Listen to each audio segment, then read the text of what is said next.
and some pals, and there's also therapy too. Also, I like your hair. It looks very nice. Thank you. I cut so much off because Kelly likes to pull it. Oh my God. I like it though. And I love when you. it stays styled for a while after. Oh my gosh, it's so nice. Isn't it nice? Didn't have to do anything to it this morning. I just brushed it. Yes. Oh, perfect. Yes. Oh my God. Did you dye it a little too or no? I did. I got it like touched up a little bit with the red at the top. At the top. Okay, cool. I could see it. I like it. That's why I wanted to confirm. Thank you. I appreciate it. Okay, guys. Well, welcome to Park Pals. Thank you so much for being here. Thank you for waiting another week for the part 2 of it. There was just so much to do, but we're just going to dive right in. So this is part 2 of Win, Lose, or Draw, and this was written and directed by Mike Schur. I'm just going to pick up right where we left off. In the last episode, I wanted to mention, so we mentioned that Chris asks Jen to maybe continue this on a casual basis. And this is where also I had mentioned last week that there's an actor named Drew Roush in this episode who asks Jen if she wants to take a look at the numbers. And she's like, no. I totally forgot that I had recorded this already, or this deleted scene, and I did not even play it for you. So let me go ahead and play it for you. It's very short, and it basically already does what I said, but I think it's fun to hear. Yeah. Is there any way that we could keep this going, even though you're going to be in Washington, D.C.? I mean, on a casual basis, of course. Let me think that over. Hey, the latest numbers just came in. Do you want to take a look at these? Think so. Yeah. You just got to hear Catherine's delivery. Yes. That's what it is. That's exactly right. When you watch that, because we're listening to it, do you see her, like, is she actually going to think about it, or is she, like, just placating him? I feel like her face is, like, kind of, like, flirty, like, real flirty. You know? It's like, let me think about it. It's not, like, let me think about it. It's not sarcastic or whatever. I think that lends itself to, at the end, when she's like, oh, I didn't get a chance to say bye to Chris. Like, a part of me feels like that's, I don't know, maybe, but it's not the majority genuine. It's like 5% genuine. It's nowhere near even 50% genuine. I think she's just saying it. You know what I mean? Yeah. Yeah. Just because it seems like such a illogical request. Mm-hmm. You know? Like what? Chris, you guys live so far away from each other. Right. And I think it's also, I guess it also lends itself to Chris being so needy at this point in time, and him just like really feeling like, oh, I should probably just ask just in case.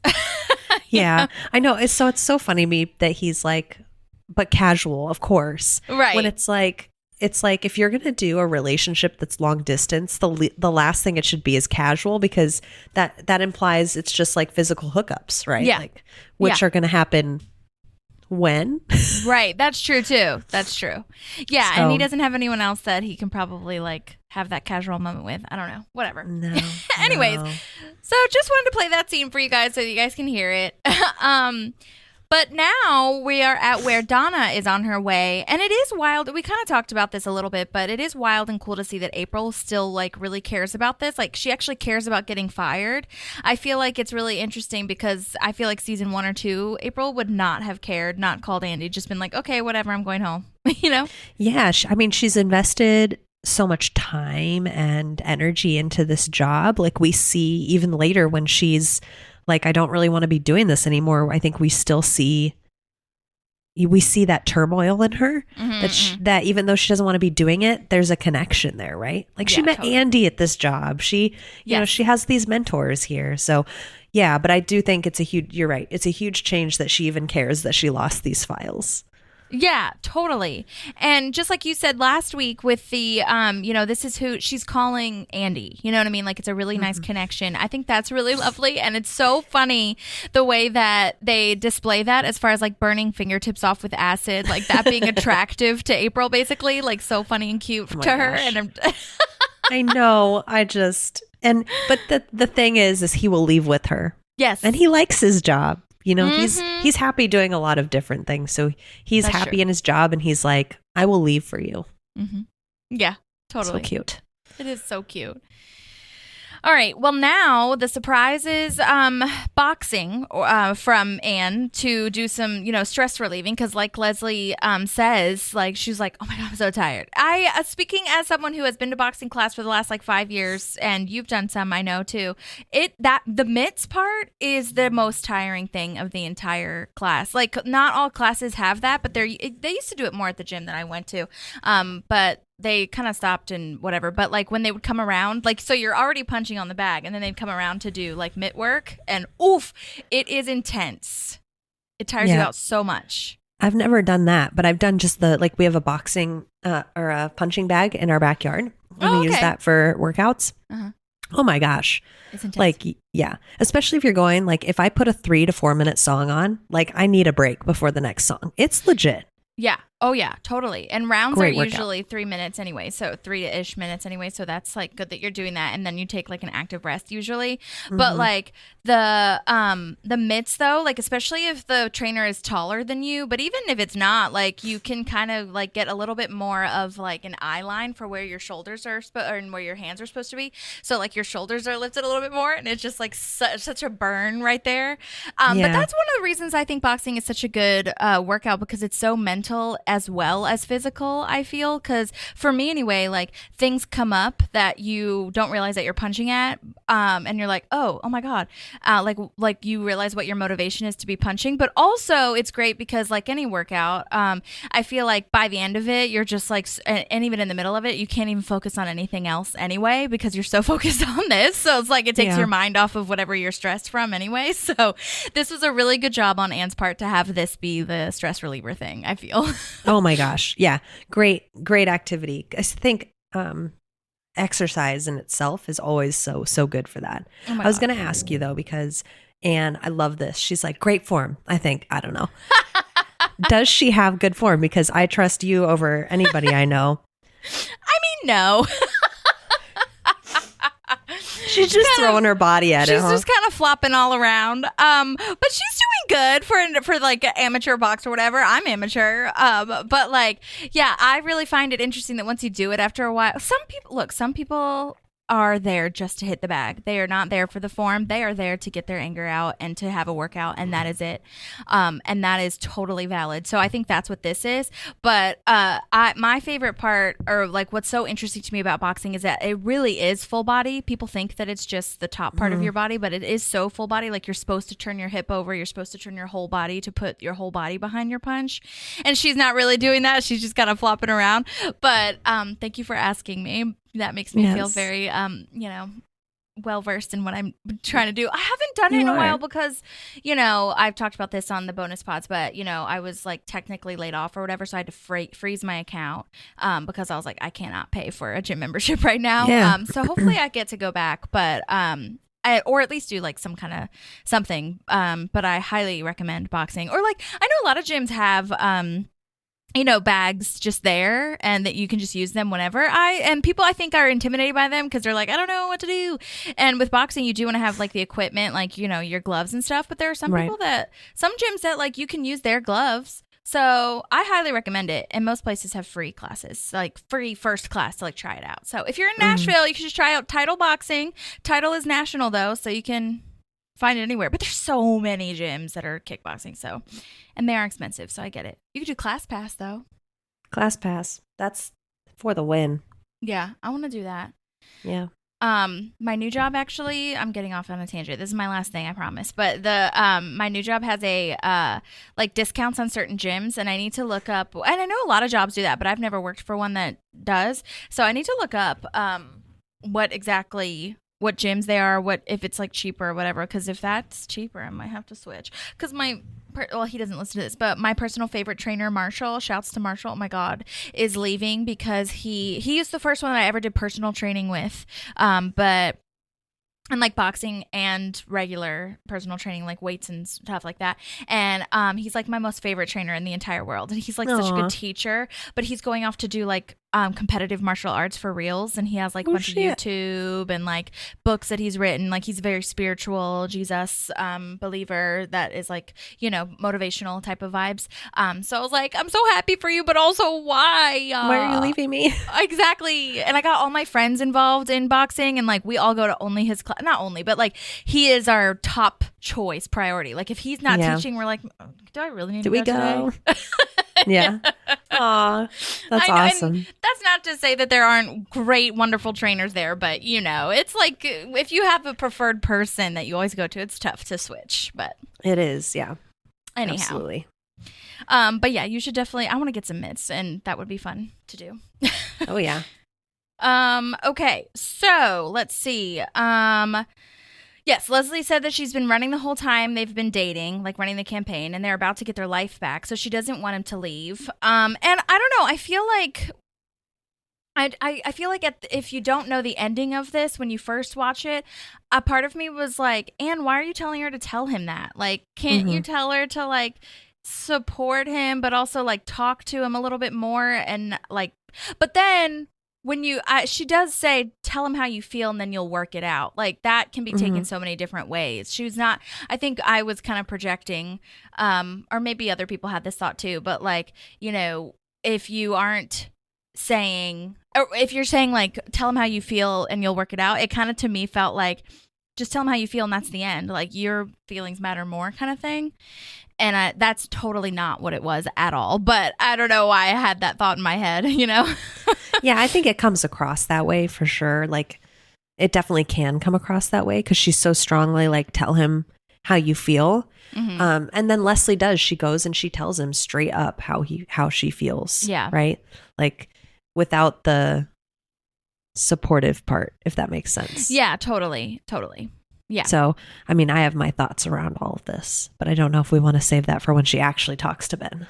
Okay, we can. Yeah, sure. Okay. I'll get off of this feels and right. move to the next. Yeah, that feels No, right. that's okay. I think you're right. I think if we digest it in the moment of them talking about it. Great call. Okay. Let's see. Oh yeah. Okay. So Bobby's up by the election results had come in. And she's like, my hands are in these round gloves, so she can't get to her phone. It's so funny.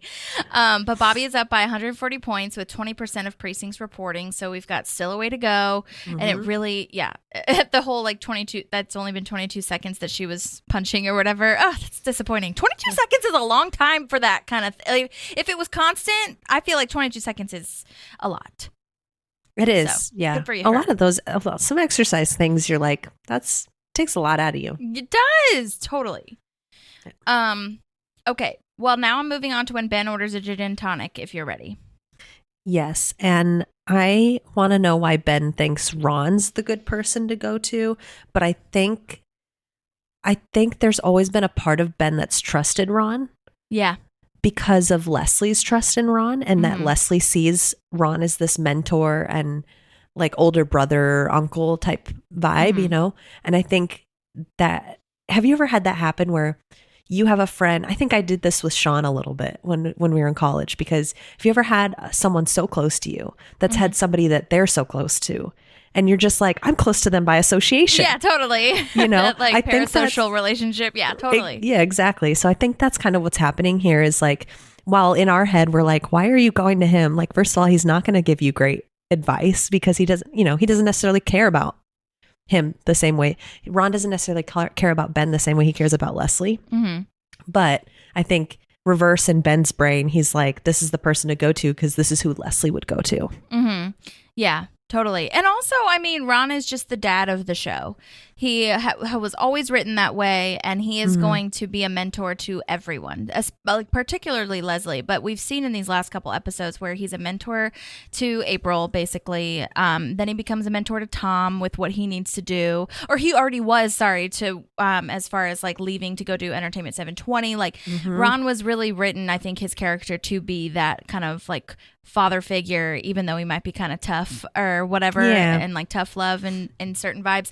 But to your point, like Ben is asking for this big, huge life change, and Ron kind of proves his point by like, or proves our point, I guess, by saying like he doesn't want any change ever. So Yeah. And you think it's going to go on. You think it's going to end, but it goes on forever. The things that he hasn't changed.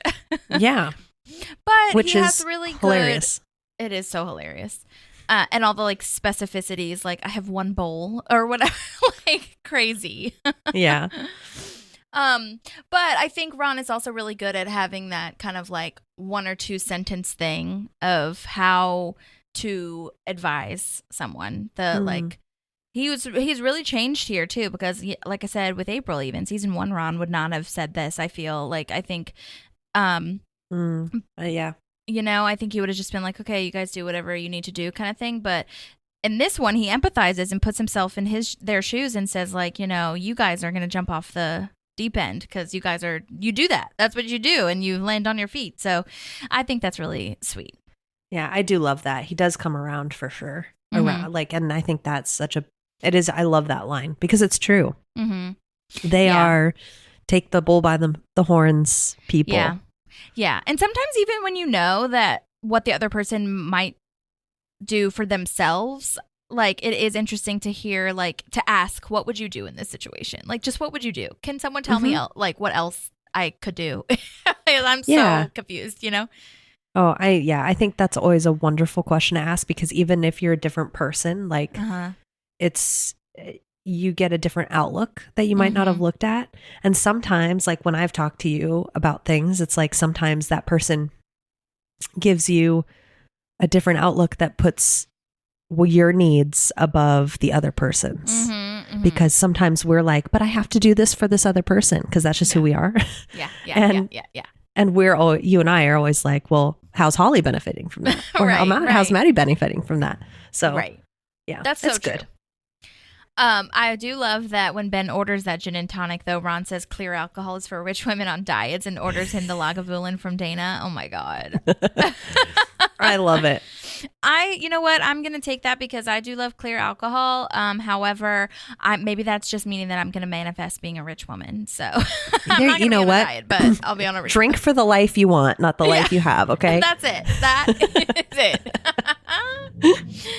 I also, again, love that Ron knows this bartender by name now because, like, as we learned from our deleted scene. But even, like, cutting the deleted scene is kind of even funnier. It is. Like, because then you don't see that they had this relationship at all or whatever. You just think that he is becoming familiar with her, you know? Yeah. That was one of my notes is, like, he's on a first name basis with the bartender already. Yeah, totally. Love it. And I talked about this gal a little bit last week, but I don't think I did like my usual breakdown on her. And I have a deleted scene, or I have a voice memo actually from her, because I already played the deleted scene, which is so exciting. Yay. But her name is Aubyn Philabaum, and she's been in You. Do you watch that show, You? I watched the first season. Okay, Did you?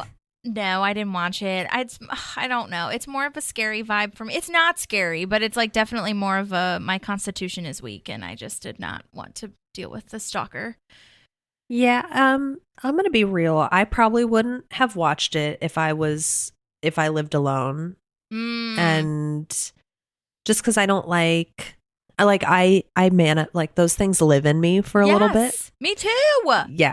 So that would be my suggestion. Yeah. I was living with Ivan at the time and we watched it together and we lived in the second story of whatever. We weren't in a solo house or anything like that. So I felt like a little bit more, but if I was living alone, I would have been like, nope, I can't do this because I'm going to be thinking about it every time I walk to the car by myself. No. Yeah. Well, and that's how I feel about like a lot of shows, even like Succession. Like that's not a scary show, but it's like watching that before you go to bed sometimes it like sticks in your brain. It's like so heavy. It is so heavy. Or like why haven't there's like dark comedy too, but like it's definitely heavy. And like that's why I haven't watched The Last of Us yet because I haven't had time to watch it like during the daytime on a weekend because I watched the first episode and I was like, are all my windows locked? Does my door lock work? Like, oh my God. And I want to watch it though because I know it's a phenomenal show and particularly Pedro for Pascal. you, yes, Pedro. Oh my God. Oh, so amazing. But particularly for you, I do like that. What's his face guy? Penn Badgley. Yeah, I do like him. I think he's great. And I think the rest of the cast is great too. And I'm sure Aubyn was great in it too. But anyway, that was a side note. So thank you for that tip. Anyways, Aubyn was also in Criminal Minds, American Housewife, a ton of stuff. She also went to Boston University, which, you know, shout out. Shout out for those of you new here. Maddie and I met at Berkeley in Boston. And my first student film was at BU. So I was like, oh my God. Cute. Exciting. So exciting. Anyways, let me play the clip from Aubyn Philabaum, who played Dana. Yay. Oh, wait. Before I do that, there is something that I just am remembering this now. She mentioned something in the voice recording that wasn't completely accurate, and she wanted me to confirm before I played it. Or, well, she didn't do that. I said I would confirm it before. Let's be real. Let me see. Yeah, oh my God, this is so cute. She was in line, in the drive-through line for a burrito because she said she was on set for 12 hours today. So she was pretty beat. You can hear my voice is hoarse and there are quite a few brain fart pauses. And I was like, oh my God, thank you so much. This is amazing. But let's see. What did she say?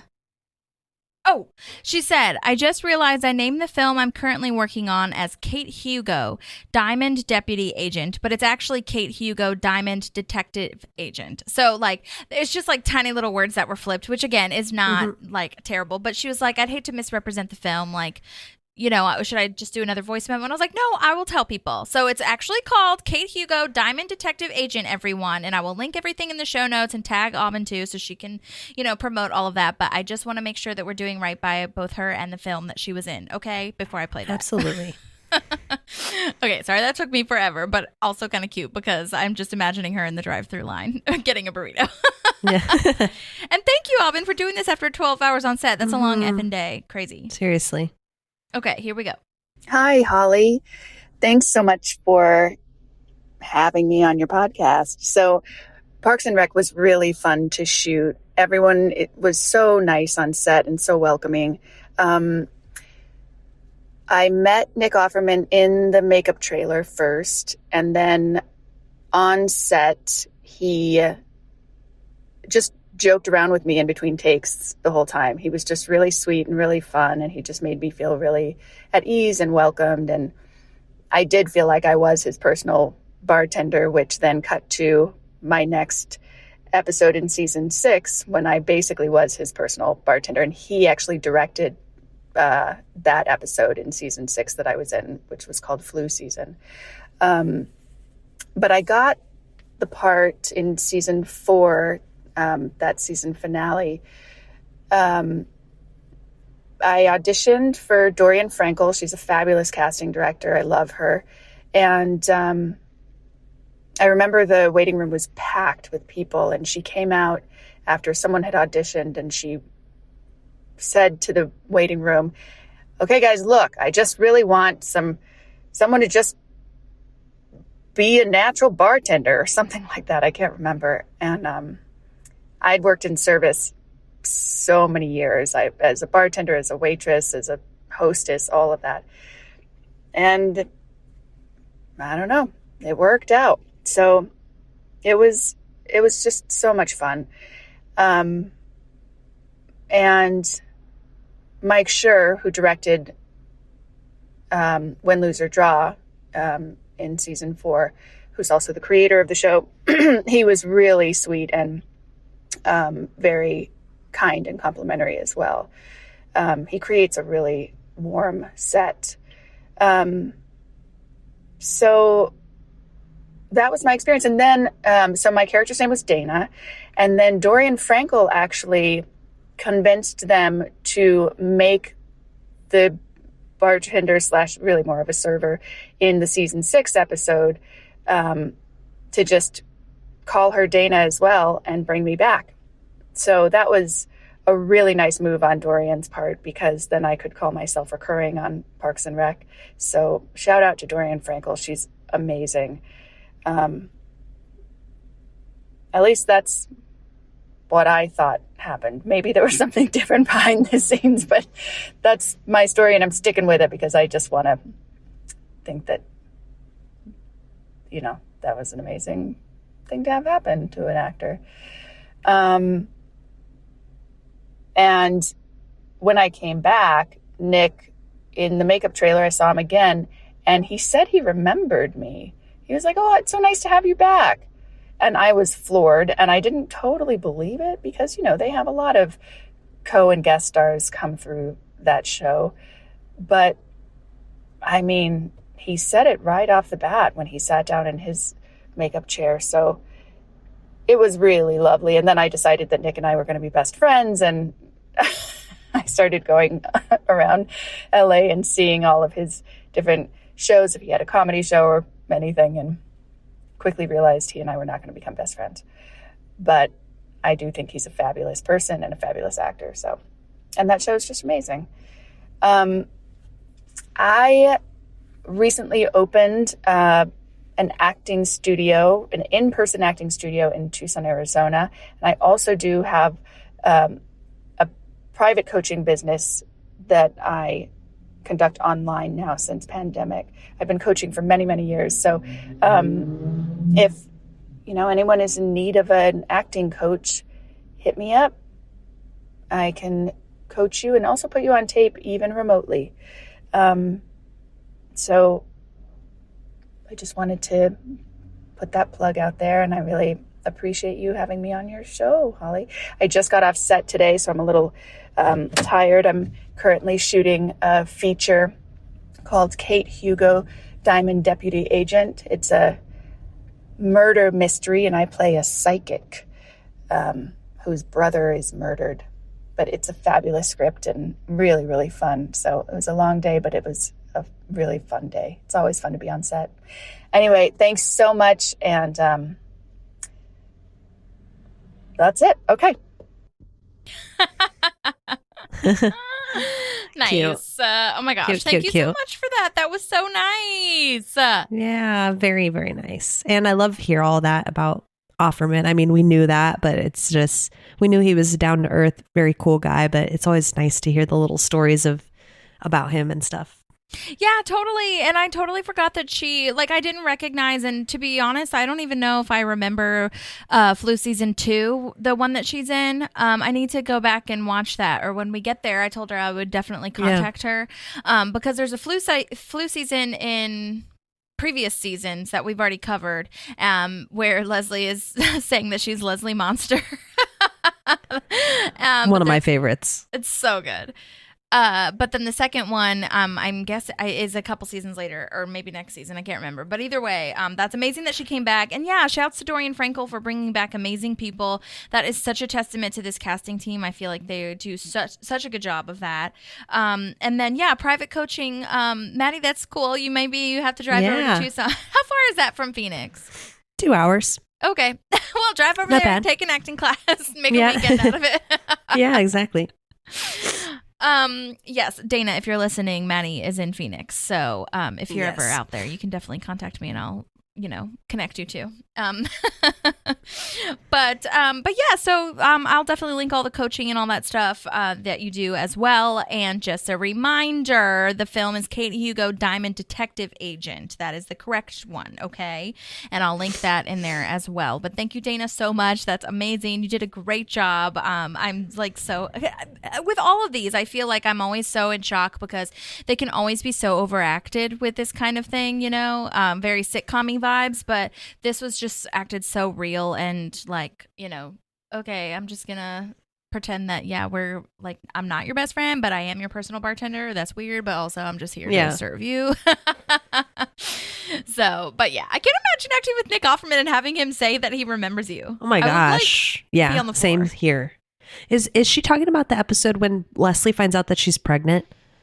Like Jerry's super sick and Leslie is like throwing up and she thinks she has the flu. Because that's when they do the wine, when Ben gets plastered off blueberry wine. Oh, the wine tasting. Yeah, it says, Leslie makes a shocking personal discovery. So you're probably right. It does ravage Pawnee. Oh, that's when Jerry is in the incubation thing. Jerry's in the little, stay in your little Sticky, she calls him or whatever. Oh yeah, and then Tom is looking for a sommelier, and they go to the wine thing. That's cute. Okay, gotcha. Oh yeah, and this is also where you're so right. Andy and Leslie are booking performers for the Unity concert, and she's like throwing up in Wilco's bushes or whatever, or not Wilco, or is it Wilco? Whom? What am I thinking? Oh my god, what's her name? Wilco's the girl band. No, Wilco's no, it's not. Wilco's the right one. What are they called the right though one. in the Okay. show? Oh, in the show, I don't know. I was talking about the real one. But anyways, I don't know. Anyway, cute segue with that though is that's another episode where Ron is a super like older brother dad figure to Ben. Oh yeah, totally. Cute little totally. correlation. Yeah, that's so true. This is planting the seed in this episode. Yeah, that's so true. It's Lanto. Thank you. Lanto okay, is I was like pirates is what I'm thinking in my head, but I don't know. Yeah, close enough. Oh my gosh, but yeah, that's really true. That is a nice little connection here. Yeah, because this is where Ben is starting to like be thinking very seriously about Leslie. I mean, he always was, but especially now that he has this choice to make. But anyway, okay. So speaking of Ron, though, I do want to say that there's a very short deleted scene where Ron does have some change in his life. So I will just play that for you. So you really want things to just stay exactly the same? I like some changes. Like when I change a tree into a canoe or a wife into an ex-wife. But if Leslie wins, you get my old job. That's it. Oh my gosh, I love it so much. I know those two are great changes, aren't they? Well, for Ron anyway. Yeah. For Ron, they're good changes. And I do want to mention too that we had mentioned that it is kind of funny that Ron decides to actually talk to him about this kind of vibe, and there is a part of that cut scene is saying that he doesn't really like talking to people, but Ron says it's a special night and I've had half a bottle of whiskey, which I understand why they cut that. Not really, but like, you still get it. The audience still gets it when later Ron says, I've had 11 whiskeys, you drive, which begs the question, how did he get there? Did he drive? Yeah, he definitely drove.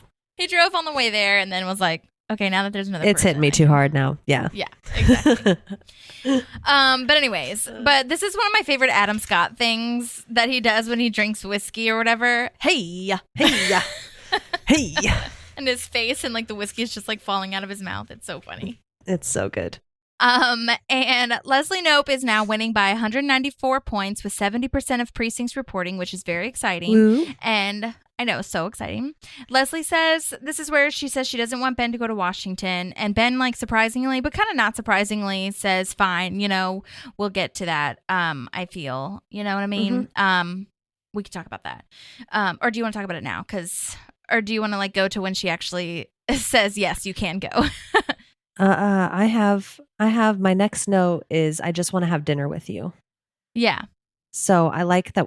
I like talking about it now. Okay, go ahead. Yeah. Because I love that line. I just want to have dinner with you because I feel like it's just one of the most simple things ever.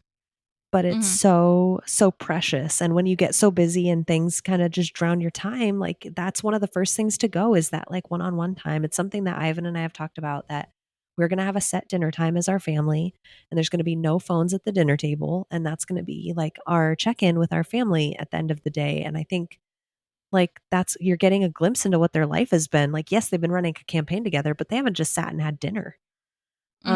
So I'm really, really happy that Leslie does tell him. Right? Yeah. How she feels. I'm really happy because if she hadn't, there could have been built up resentment. And I think she needed to get that off of her chest to be able to see the positive of him taking this job offer. And so I'm totally on board with what Anne said. Like, you have to be open with him and tell him, because he also needed to hear that she loves him and just wants to spend time with him. But at the same time, we've been doing this thing for her. And not that he hasn't gained anything from it. He's about to gain a job from it. But but he wouldn't take it because of this. You know what I'm saying? Right. Right. And we don't want as a partner, you don't want to be the reason your significant other doesn't reach a goal either. Right. So I think, But I agree with you in that she should have told him how she feels, because they need to have that conversation. And Ben agrees with her. It's not that Ben doesn't agree with her. Ben agrees and wants to have dinner with her too. And he says he's on the fence. Like, this just decides it. Like, he wants that too, but it's just such a hard situation. It is. And I think what I would have wished for is, in this moment, for her to say her piece. I don't want you to do this, but this is a huge opportunity for you. Yeah. So we really should weigh the pros and cons. Yeah. Because she's allowed to have her emotions, but logically speaking, like, can he pass this opportunity up? Yeah. So I would have liked that to all happen in one conversation, rather than it being like later her be like, oh shit, I gotta let him go, Yeah, totally. And I think, but to the show's credit, I suppose, and I don't know if they did this on purpose, but that makes sense from a timeline point of view in a real life situation. You know what I'm saying? Yeah. I feel like we don't always have the answer, or we don't always have like the logical, like, let's do the pros and cons things. A lot of people are really good at that and having like that answer immediately. But, sometimes it just takes you some time to get to that realization. And that's okay too. As long as it doesn't take like months and months and months. But sometimes it takes a while for you to be like, oh, okay, well, I'm making him give up. And she hadn't had a conversation with Ron yet. Yep. He's a big mentor moment for Ron in this episode. Oh, Ron. And he doesn't even mean to half the time, I feel. He just is doing that, Yeah, absolutely. But yeah, I totally understand. Was there anything else in your notes, though? No, that was my thought process. My next note is that the hysterical laughter. Oh my gosh, yes. So Leslie says after that part, they come out because Anne comes in and says that they're reporting, and they see that Bobby Newport, amateur go-kart champion, has won. And Leslie, so just a punch to the gonads is that little piece of detail. Totally. That's his qualifications for winning. My gosh. Oh my God. And yeah, Leslie has this mental break and starts maniacally laughing, and it's so greatly written, so greatly acting, like, so wonderful, because my dream is dead. So crazy. This is where they do the beep, right? Or no? I think they do. What beep? Like, do they beep out? Doesn't she say like, what the fuck or something? Or no, maybe not. Maybe that's Ron. Okay, yeah, that was Ron, and another one I'm thinking of. Well, that would have been a good place for it to be a beep. I don't know why I made that up in my head. Anyway, so now they're calling a recount, and I love that Ben is leading this charge. It made me laugh out loud that Jen wants to make a deal to get them not to recount. Oh my God. I'll give Please, you Joe Biden's home phone number. Yes. I quote that so often. If we have a day where we're out for so long, I just want to go home. Yes. Yeah, and the way she slumps over on the table, that totally could not have been like written in the script. Maybe it was, but it's so she did such beautiful. A good job. Yeah, so well done. And I sorry, I cut you off a little bit with the Joe Biden's phone number thing, which is just so perfect. And that Leslie's like, well, hold on a minute. Now hang on, that's interesting. Oh gosh. She doesn't even think twice. She's like, well, I'm gonna give up this dream that I've worked like 8,000 months for and didn't have a relationship with Ben for, just so I can get Joe Biden's phone number. I totally get it. But like, what would you do with Joe Biden's phone number? What's she gonna do? Call his home phone, and like he's gonna start screening. But you know her, she's just gonna leave 8,000 messages. I just think that's funny to visualize. Yeah, it is. He's gonna change his phone number. Joe Biden's gonna have to change his phone number permanently. Yeah. Oh man. Oh God. Okay. Well, Terrence, our friend who sent in a voice memo, Randy Kovitz, is the commissioner, and he's like, okay, keep your phones on. We got to do it. And then this is like a crazy moment where they're all talking, trying to get, Leslie to make a speech to the troops to rally them. And I really like Tom's line, even though it's weird, like, I picked the wrong week to do a juice cleanse. Yeah. Not a good time to be stressed out and not eating. Yes, totally. And there is this moment here that they cut where they show Ben really freaking out, like breaking down as well, like saying, "Oh my God, where is she? Why is she gone? Like, so just no one knows where she is. Like, what the hell, Jerry? Come on!" And then like he says the "what the hell, Jerry" thing, and then he's like, okay, never mind. I'm like, he immediately says it, I'm sorry, and like that was unfair, and shakes his hand, which was like hilarious. also just showing he has like he's having a breakdown too. But it's kind of cool from a deleted scenes perspective to see Leslie breaking down and Ben like leading the charge. And then you flip flop and now, you know, Ben's freaking out and Leslie's leading the charge or saying calm, I guess I should say, in this next scene. So I've always loved how they illustrated their balance together. It's always really nice. Yeah, I agree. Now our savior, Ron Swanson, finds Leslie at the city council chamber, and Ron knows exactly how the chair is made. But this like makes me so emotional, this scene. I don't know. I mean, this whole episode actually does make me teary-eyed. Like this is the most teary-eyed I think I've ever experienced Parks and Rec, and it's probably a mixture of things that are going in my life, but also like where we are in society, and also like having analyzed so deeply how far she's come and stuff. It's just like so emotional. And Leslie feeling bad that she's letting everyone down if she doesn't win. And Ron, this is like so amazing and wonderful when Ron, you know, says we didn't do this to wrap ourselves in glory. Like you had a dream and you cared about it, and that's what you do. And it's wonderful how he kind of hesitates before he says that, because it's almost like it's paining him to be vulnerable and emotional this time. I love it. Yeah, me too. And I love that he's the one that knows where she is. Yes, totally. He's the most emotionally balanced person at this time because Ben's too close to it. He shouldn't be the one talking to her right now. Obviously, as we hear from the deleted scene, right? He's a little too emotional. Totally. So I think it's beautiful.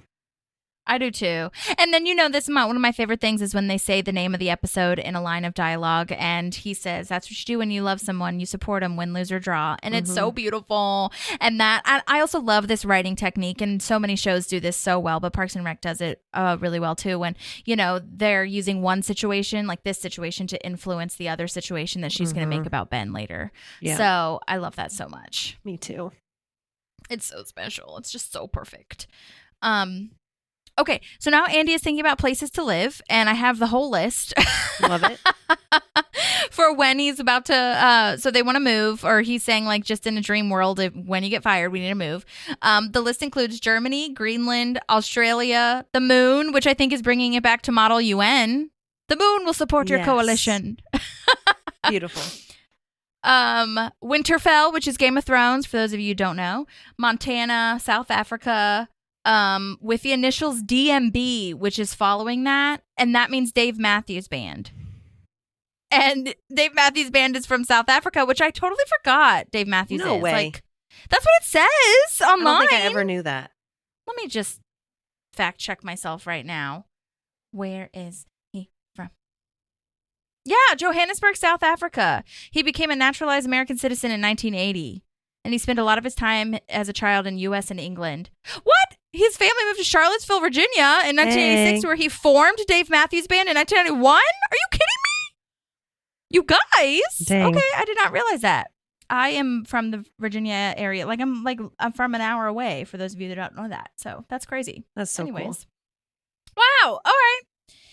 Okay. And then they also have Chicago on there, Florida, Everglades, Jamaica, Pegasus for whatever reason, New Caprica, which is from Battlestar Galactica, Georgia, not the USA one, Bermuda, Bahama, Key Largo, Montego, Kokomo, which are all the places in the they're just Beach taken Boys from the song. Yeah. Yes. Amazon Village, Seattle, Burley's house on Lake Michigan. Okay. Which is also hilarious. It is kind of funny because, so apparently, according to the internet, Mike Schur came up with Winterfell because he's the GOT fan, which is what we'll see later with Ben, and why that's kind of written in there, which I think Adam Scott is too, but not as big, I don't think, as maybe Ben is. But anyway, and then Pratt came up with all the places in the Beach Boys song. Cute. Which is hilarious. Love it. Anyways, so Andy is now making a list of all the other careers they could do, and this is foreshadowing to later in the episode with all the law enforcement jobs. And oh my gosh, Andy thinking that he's like being supportive by taking her mind off everything because of this horrible thing that you did. What, you could get fired, it's the worst thing that ever happened in Parks and Rec history. Dream big, kid. Oh, Andy. It's his heart's in the right place. It's always in the right place. Exactly. Oh my God. And April's just continuing to freak out. But there's also a deleted scene that says that she would be a substitute teacher in her like dream world. I was like, April, what the hell? But Interesting. okay. I know. She also has Princess Warrior / Witch on there. And also there's a deleted scene in here where it says that he would be a scientist because he dissolved a toy in Red Bull and was like, nature. Yeah. Nature. Love that. Also, energy drinks. I mean, if you can dissolve a toy in Red Bull / Yikes. energy drinks, probably shouldn't be going in your body. But Yeah, no. Not about it. No. Okay. Now Donna's coming in. Do you have anything before that? No. I love my that she just storms in, that she's upset because she almost made it with Councilman Hauser. Yes, I have that line written too. So that was actually I totally forgot about this, but that was in our interview with Yvonne Jourdain, who plays Councilman Hauser. And we talked about how like that could have been such a cool like side story for them to be together, or like, I don't know, just have that shown somewhere, or do like webisodes like, they did the accountants with the Office or something. Yeah. And they did webisodes here with Parks and Rec as well, That's right, with they Andy and did. April's road trip. So I'd have loved to see a webisode with Yeah. Councilman Hauser and Mhm. Donna. Cute. But yeah, I love that. I love that so much. That needs to be like a fan fiction. Yeah. I love it. But thanks to Yvonne's for bringing that up, because I totally forgot. Yeah. But yeah, Donna fixes it immediately, and Yeah. because of Jerry, who always deletes things, and she has her own backup drive. But can we just talk about? I don't think we ever really talk about how amazing Donna is at her job. Oh, she's so nonchalant about it. Like, Yeah. she doesn't spend a lot of time talking about how good she is or anything like that. Like, she's just automatically there and amazing. Totally. And I feel like people write her off for not being good at her job because like she taught, like the way that we see her is like, sexy, kind of really confident, not really talking about her job, but like she's been there for 10 years. She said 10 years ago I installed this. So probably a little more than that. She knows what the hell she's doing, and she is like and she's the office manager. Like we learned that in I think like season 1 or 2, and like everyone forgot that. And it's so crazy. But yeah, I just think that we need to shout her out because she is really good at doing what she is supposed to be doing, Yeah, absolutely. Love that. Mm-hmm. She's just so smart. Like, She is. Of course you would install your own backup drive. Come on. That's Of amazing. course. When you Okay. work with Jerry, of course. Yeah, exactly. Yeah, and I love that they all hug together. That was a special moment. Yeah. Speaking of special moments, Here oh my we God. go. Here we go.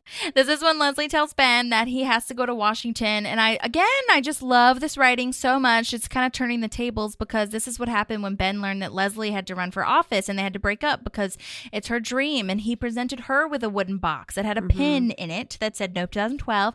And now she's presenting a little box with Washington Monument figurine to him. And I just think it's so beautifully done, so well written. And like, I love both of their facial expressions. Their acting is so good. Like, he knows exactly what she means by presenting him with this, and she knew exactly what he meant by presenting her with that pin. It's just so beautiful. Full circle. Full circle indeed. But yeah, like you said, she just needed some time and perspective to hear, like, you have to go to Washington. You can't not do that for me. You know what I'm saying? But I'm still glad she was open with him too. Me Like, too. He needed to hear that, and she needed to say it. So Yeah. Also, I love that she has like 50 Washington monuments. That is so cute. so Leslie. Yes. He's like, where'd you get that? I have like 50 of them. Yes. And then Anne comes in with the news. Oh my God. This whole like little section here is just beautiful, and it absolutely makes me cry, like, or not like sob, but definitely tear up. And with Amy's beautiful performance, crying, and like Rashida crying, like Leslie or Amy Poehler like kind of shaking her head in like disbelief and happiness, and it's just like, it's so beautiful and so well done with the writing too, of like, it's still 21 votes, but you won, and You won. Yeah, tricky Anne. And I have my line here is my heart every time, because Ben just has this pride. Yeah, totally. Yeah, it's so cool. They're all just so happy for each other, and it's like so beautiful. That was really sneaky, Anne. Yeah. I couldn't resist. Oh my God, it's so good. And then I love we break this tension with the huge catch your dreams moment. The balloons are falling. It's so beautiful. Red, white, and blue balloons. Great line with Bobby Newport saying, honestly, I've never been more relieved in my entire life. And then Jerry crying because he thought he ruined it. Yeah. You're kind of ruining it now. Yes, exactly. I cannot imagine. I wrote this note like I cannot imagine being an extra in this. Oh my God. Oh, wow, monumental. yeah. Huge. And they all did great. Like I was looking in the background, people were so excited for her. They were cheering, they were clapping. And then like when she's giving her speech, they were just giving really like great looks of wonder and awe and inspiration to her. I thought it was wonderful. Well done. So everybody. So well done. I agree completely. The decorations of the whole area and everything too. Oh my God. So good. So good. Ron turns down the assistant city manager because he says he likes where he is. I think that maybe his conversation with Ben might have done the same thing, kind of turned his like perspective or confirmed his perspective. I don't know. I get it. I would like him to stay where he is too, but I also want him to have a trajectory, but that's me projecting on him because he's not really supposed to, I feel. No, you know, his that's not the point. His upward mobility is emotionally. Mm-hmm. I agree. Because he ends up married and with kids, and it's not work wise, it's more 100%. Yes. Oh my God, randomly John Ralphio shows up. You knew exactly where I was going. Of course. Who has 2 thumbs and just got cleared from insurance fraud. This guy, there's no job for you. Good choice. Go with your gut. That. Yeah, I love that so much. Smart move. Did you notice his shirt, like, and his scarf? Like, his scarf matches the design on his shirt. Like, they go together. That's amazing. I didn't notice that until, like, the second time I watched it through. Just like, I didn't notice it at all. And you know how much I love the wardrobes. Yeah, totally. Oh my God. It was so cool because I watch it, to do my notes. And then sometimes if it's been a while in between notes and recording, I'll watch it again just to, like, reiterate. And I just noticed it on, like, my second watch through. So I was like, what? That's crazy. Yeah. So anyways. But yeah, and the reason he comes up, for those of you who don't remember, is because he thinks that there might be a job for him to be the city manager, and I was just like, okay, John Ralphio, dream big, bro. Yeah, what a crazy city that would be. Oh my God. Oh gosh, yeah. Can you imagine? No. Anyway, I do love though, like as much as we hate Chris, are not on Chris's side a bunch of the time. This was kind of a funny part of like, there's no job for you. There's no, good call. Yeah. All right. And then this next part, when she goes to give her speech and Ben says that he never wrote the concession speech for her. Yeah. Which is so sweet, but also so irresponsible. I know. What would happen? Apparently this was a storyline on The West Wing. Like they never wrote a concession speech for one of the candidates.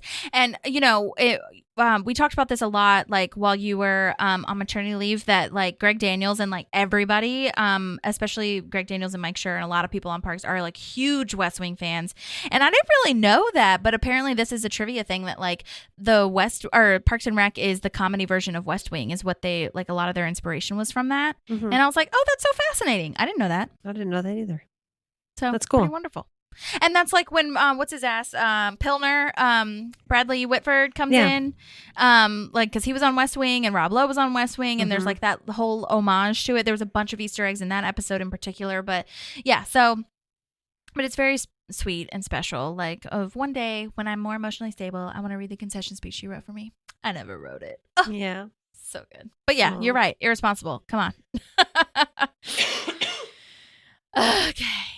Well, this speech is so incredible. I wrote that in all caps. I love that. I want to focus on your hopes, not your fears. I want to solve problems instead of creating friction. It's just everything I need to hear right now with our political stances right now. I just feel like I need to see a good person win. Like I just need that. We need a Leslie Knope. I know. Well, I mean, we have one in Tennessee, people. Gloria Johnson is running for Congresswoman. August 1st is your election day, people. Get your voting pants on, because she really is, I feel, a Leslie Knope, and she was a part of the Tennessee 3, and that's also one of the things that keeps me going, is watching the Tennessee 3 people that are in the Tennessee Senate that keep, were voted out and then voted back in. And by voted out, I mean by the actual like leadership and not by their constituents, who they are serving. So thank you so much. But anyways, yeah. So it's just amazing to see someone that loves what they do and loves like the town and how special the people are really represented here. And I know it's fictional, but like it's just such a beacon of hope, I feel. Absolutely. I love it. And I love that she goes off the cuff and she starts speaking from her heart, like adds her own spin to it. It's so beautiful. And the shots of everyone who helped her as the camera pans across the parks department. And that's where I was talking about, like the extras were really so good as well. And oh my God, it's just wonderful. Her sliding her picture into the city council member thing in Parks and Rec or in City Hall. Season 1, Maddie, I looked that up. That was in season Boys Club where she talks about all the boys in the black and white pictures. That was season 1. I thought it was like season 2 like it's within the the first end of 6 season episodes, 2. But I mean, that is truly full circle. Yeah, I love it. Like started from the bottom, now we're here. You know what I'm saying? Yeah, joining the boys club. Yeah. Yeah. Okay. So, and I love this line of the not the old map that shows where we've been, but break out a new crisp map that shows where we might go. Yeah. Oh, that is so good.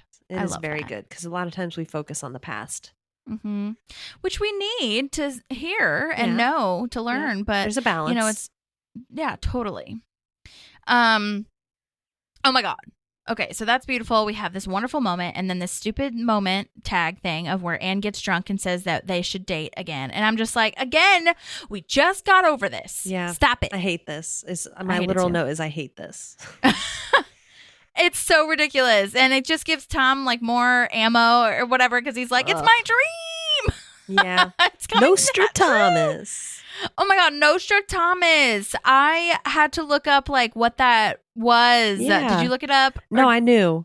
So Okay. Nostradamus is he was technically a psychic kind of guy. He had like visions, and I think he worked for the kings in France.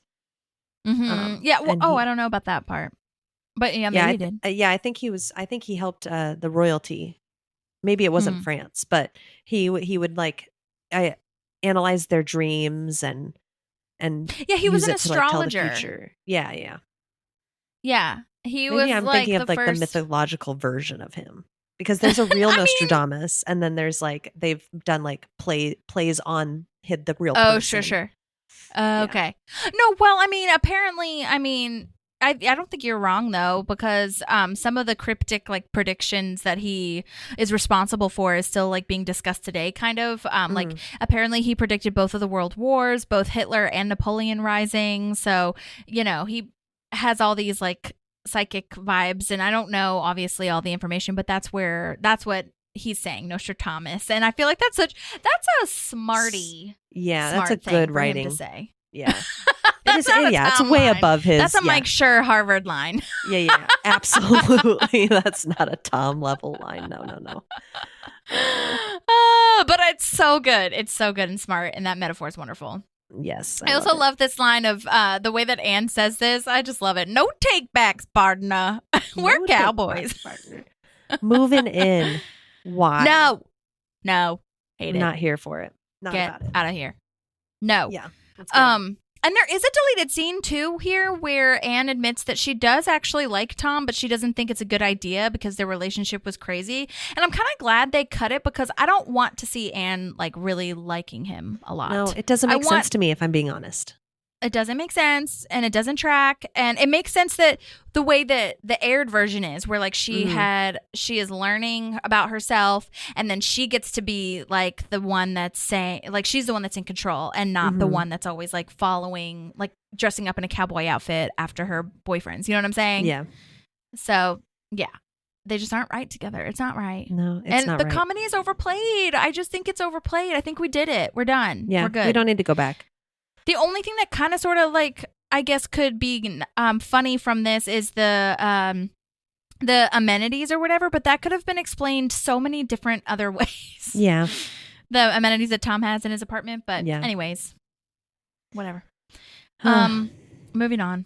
Yeah. So Donna laughing when she gets hit with the balloon that Andy hits her with, like I They're wonder all if that was plastered. improvised. Yeah. Yeah. They're all so drunk. I didn't realize she has a straw in the champagne bottle. What a queen. So good. It's my dream. I know. It's so good. She must have 2 straws, like Connected, connected to go to the bottom of the bottle. Well, I hope that's what it is. But anyway, yeah, Andy doesn't get it when April says, like, babe, all the things on your list were police officers. Also, did you notice that? This just sounds so silly, I guess, saying it out loud, but like the police officers walk by, and that's what like inspires her to say it, I think. I never noticed those police officers walking by Oh, yeah? until my watch through. Yeah. I think it's the only way they make sense that it gets brought up. Yeah, later. I think all this time I was just like, oh, they're all drunk, they're thinking about their lives, and they had a crazy day, so it just comes up like, wait, oh, and there's I don't know, but yeah, police officers walk by, and he's like, yeah, ready to go. Yeah. Like, okay, that means nothing, but I think that's great. So that's gonna set up a lot for next season, as far as where he's gonna go with his career and what he's gonna try to do. Absolutely. Yes. And now they're all going to JJ's for victory waffles and staying up all night talking about our lives and our feelings. City council, bitches. Yeah. City council bitches. I love it. And this is Oh my when God. Ron decides to drop the bomb. Oh my God, ridiculous. For no fucking reason. Poor Jerry. Yeah. It's like so unnecessary.